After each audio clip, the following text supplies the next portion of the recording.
Hey guys, so today I want to do a comparison video between two summer offerings from Mancera Sicily and Soleil D'Itale. And I wanted to do this battle, let's say, for a couple of reasons. First, I think it's a fun one because both of these fragrances are have Italian names, right? Soleil D'Itale, sun, Italian sun or whatever. And then Sicily, of course, the island. And so, you wonder if they're trying to capture the same sort of smell. I'd have to check which one, you guys can check which one came out first. But neither of these fragrances gets talked about all that much. I started with Sicily. I have Max Aroma decants here.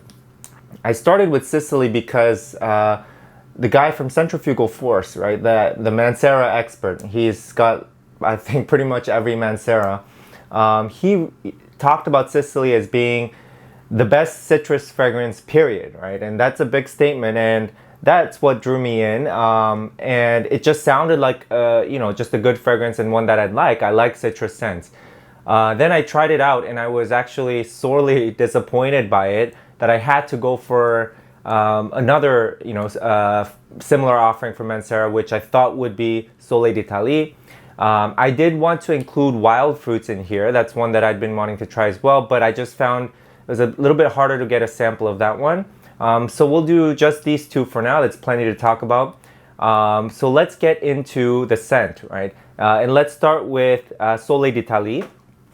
And I'll tell you right off the bat, I like Soleil D'Itale, and my recommendation is a full bottle purchase of this, especially at the price that it's going for right now, around $80. I think this is a great fragrance, and I think this is one of the best aquatic scents. And just on aquatic scents in general, I feel that aquatic fragrances are dominated by the designer side. And it's hard to do that type of fragrance on a niche level, right? To really distinguish yourself. I recently talked about Havas. Not recently, but I reviewed Havas before. And I gave it high marks because, it was an aquatic fragrance that felt deep, and it had this really nice breezy and woody, musky, sort of heavy quality about it. It's a little bit too strong for a lot of situations, but I really the scent was so pleasant. Yeah, so Soleil D'Itale does something very similar to Rasasi Havas or Invictus. So let's spray it and talk about it. I've already worn it today, but just a fresh impression. Yeah, so what's interesting is when you first spray it, what I get hit with a huge sort of floral scent. As opposed to the citruses, which is what you might think is going to hit you first. But I get a really strong floral quality. And then, within minutes, the citruses become more prominent, and you have more of a tart smell. And it just, right off the bat, it's one of those scents that when I smelled it, I liked it right away, and I thought immediately that I wanted to get a full bottle of it. But of course, I didn't want to jump to conclusions, so I held off for now. But this scent, it is so exquisitely blended. I expected more just a simple kind of citrus composition, but really there's so much more going on than the citrus. Listed, you have a blend of citruses, everything from bergamot, lime, orange. But what you get more is, what I get is more of a woody quality that's similar to like Rasasi Havas, and also this ambergris. So it has a salty marine, woody background about it. And then the citruses just add a little bit of sweetness, a little bit of juiciness and tartness. And I hate when scents go in an overly sweet, juicy direction. And we'll get to that with Sicily, but or overly fruity. This is not overly fruity at all. It is just so perfectly balanced. And I told you what I got initially were the floral notes. So in the heart, you actually have rose as a note. But it's not, if you don't like rose, this is nothing to scare you. This is not a rose, heavy scent. Instead, like I said, it's a more of a floral tone, and the effect actually is similar to another fragrance that I reviewed just recently, Vetiver Sensual. And I said that Vetiver Sensual is really nice smell, but I just didn't recommend it because the name didn't really reflect the kind of smell that it was. It was really like an aquatic floral, but I was looking for more of a vetiver scent. Now this floral here in Vetiver Sensual, they list a note of orchid. Here it's rose, but and also watery notes listed in the heart. And this, it just has such a nice watery quality and such a weird, not weird, but really nice, beautiful contrast between the watery feel of this fragrance and then the woody backbone that I described earlier. Woody, kind of musky scent, but it's not overdone. You know, a lot of the times with fresh scents, you know, you get a dry down that is, you get very quickly into a dry down that's kind of sharp, bitter. This one, there's no kind of bitter edge about it. It's just very well rounded.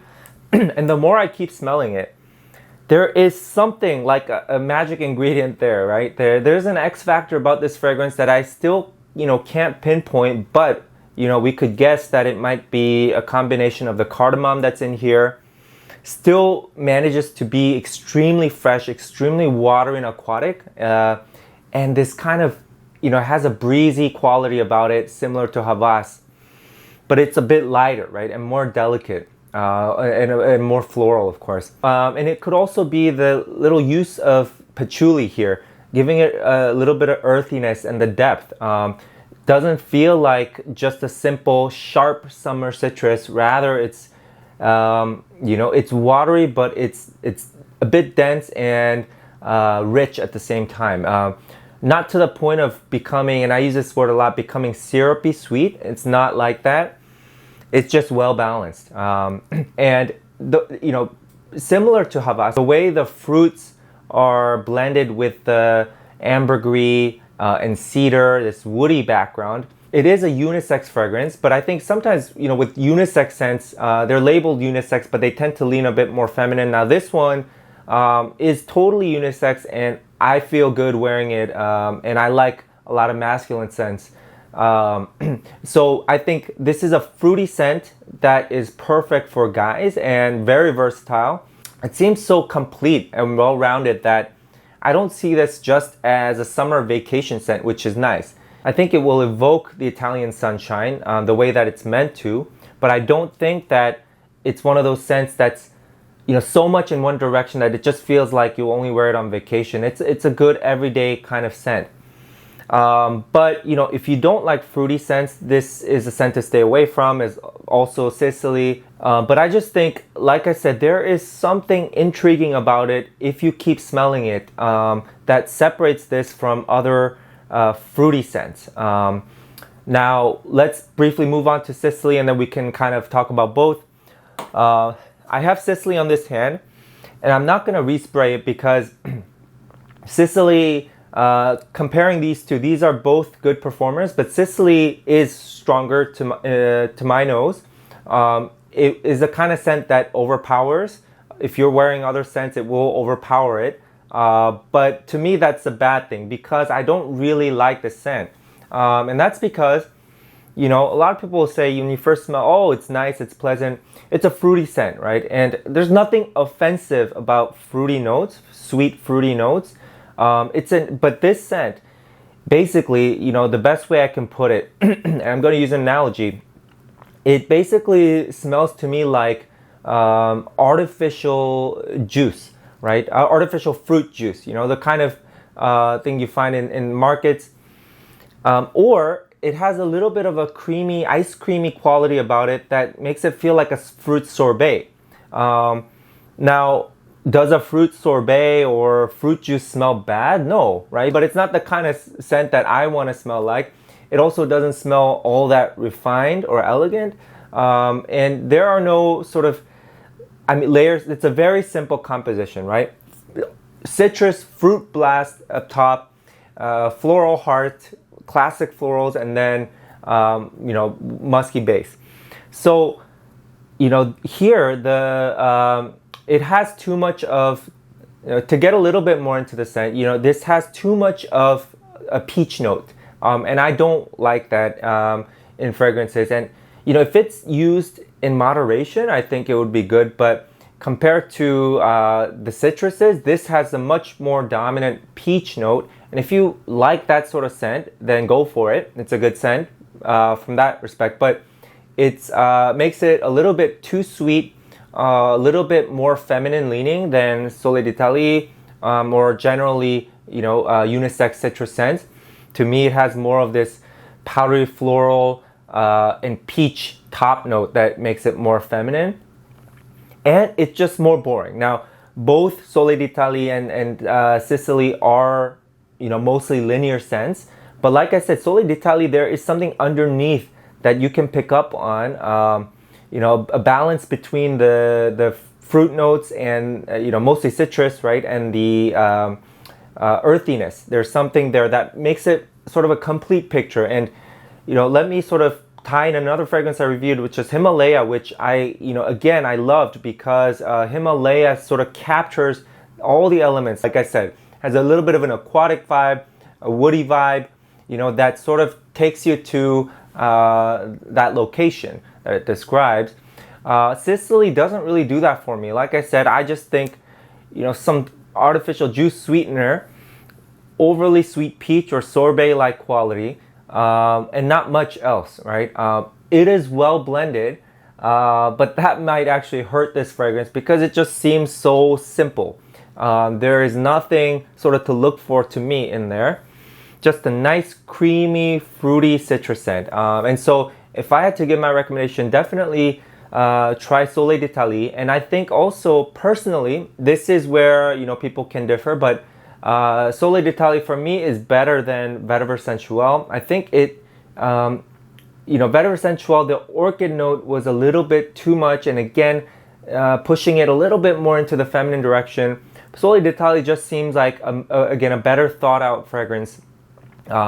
Now, the downside is it's nothing new, right? You've smelled this kind of scent before, but I think it's done in a way that's better than most things out there right now. It sort of takes the best from Havas and kind of rounds it out a little bit, makes it a little bit higher quality smelling, a little bit more sophisticated. Man, what I really love about it, just if you had to take away one thing, is this aquatic quality is really special about Soleil D'Itale. And makes it so refreshing. Despite that ambergris, the way the watery notes are used here, so good. It just feels so refreshing, like you're hit with the wind, by the seaside. That's exactly what it feels like. So I absolutely recommend try Soleil D'Itale, and then I think it's totally a full bottle worthy purchase, especially at the price you can get it for now, $80. All right, so that's it, guys, and I'll see you in the next review. Bye.